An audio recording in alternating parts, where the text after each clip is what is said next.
சென்னை வண்ணாரப்பேட்டையில் ஆக்கிரமிப்பை அகற்ற முயன்ற ரயில்வே அதிகாரிகளை முற்றுகையிட்டு பொதுமக்கள் சாலை மறியலில் ஈடுபட்டதால் அப்பகுதியில் பரபரப்பு ஏற்பட்டது.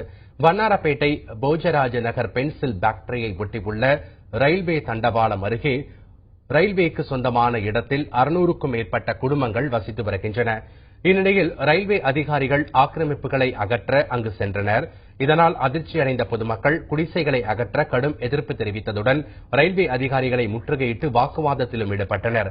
திடீரென்று தங்கசாலை மேம்பாலம் அருகே கண்ணன் ரவுண்டானாவில் பொதுமக்கள் சாலை மறியலில் ஈடுபட்டனர். இதனைத் தொடர்ந்து ஆக்கிரமிப்புகளை அகற்றாமல் அதிகாரிகள் திரும்பிச் சென்றனர். எங்க அம்மா இங்கதான் இருந்தாங்க, எங்க தாத்தா இங்கதான் இருந்தாங்க. இத்தனை வருஷ காலமா நாங்க இங்கதான் இருக்கிறோம். நானும் கொல்லு பேத்தி எடுத்துட்டேன். நான் இத்தனை வருஷ காலமா இங்க இருந்து இப்ப திடீர்னு வந்து காலையில உங்க சாமான் எடுங்க, நீங்க காலி பண்ணுங்கனாக்கா நாங்க எங்க போவோம்? அந்த குழந்தை குட்டிங்களை வச்சுக்கின்னு சொல்லுங்க. எங்களுக்குன்னு எதனா ஒரு இடத்த கொடுங்க, அந்த இடத்துல நாங்க போயிடுறோம். 50-60 வருஷமா இங்கதான் இருக்கிறோம். நாங்க திடீர்னு வீடு தூக்குறான்னு சொல்லிட்டு சொல்றாங்க. நாங்க எங்க போயிடுது, எங்க செய்யறது? இந்த குழந்தை குட்டிங்கெல்லாம் வச்சுக்கின்னு என்ன பாவம். திடீர்னு நாங்க போய் திடீர்னு தூக்கு சொன்னா நாங்க எங்க போய் போறது? எங்களுக்கு எதனா ஒரு நல்ல வழி பண்ணிட்டு அவங்க வந்து தூக்கிட்டா கூட பரவாயில்ல.